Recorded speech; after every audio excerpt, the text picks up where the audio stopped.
like me and you use Columbia Metropolitan Airport, listen up. I know I am always flying my mama in and out of that airport, and we don't move very fast loading and unloading, but that needs to change because there is a new system that is now going to ticket people who spend too much time dropping off, saying goodbye, and also picking up from CAE. It's a system of cameras, and the airport says it's being done for safety and security and to comply with government rules. But as Cassidy Beyer reports, it's caught some passengers by surprise. My husband drops me off at the airport, and on this day, I guess we pulled in. We took more than 5 minutes, 6 minutes to be exact. Columbia resident and frequent flyer of the Columbia Metropolitan Airport, Holly Condon, was surprised to come home after 10 days of travel to a $44 fine.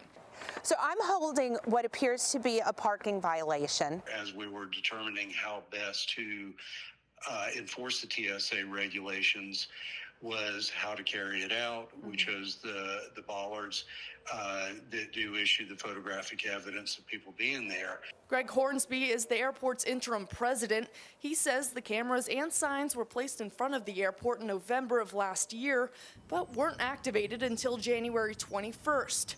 So now if you pull up to the curb in front of the terminal and stay there more than 5 minutes, the system will send a ticket to whomever the car's owner is.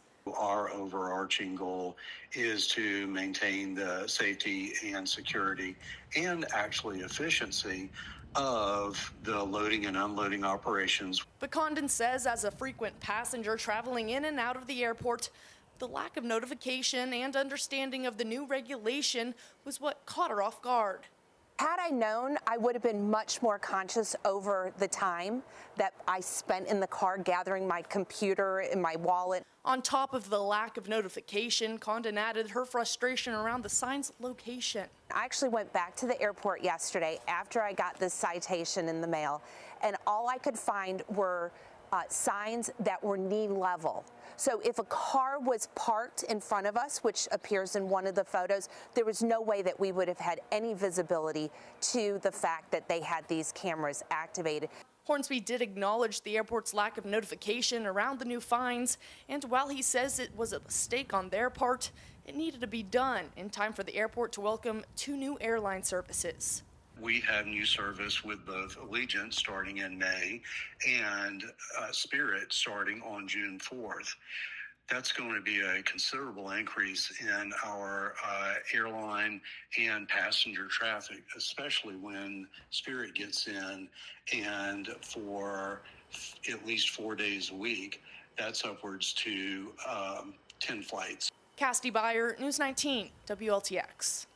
All right, take note, no more long goodbyes with mama. You got to get out, keep it moving.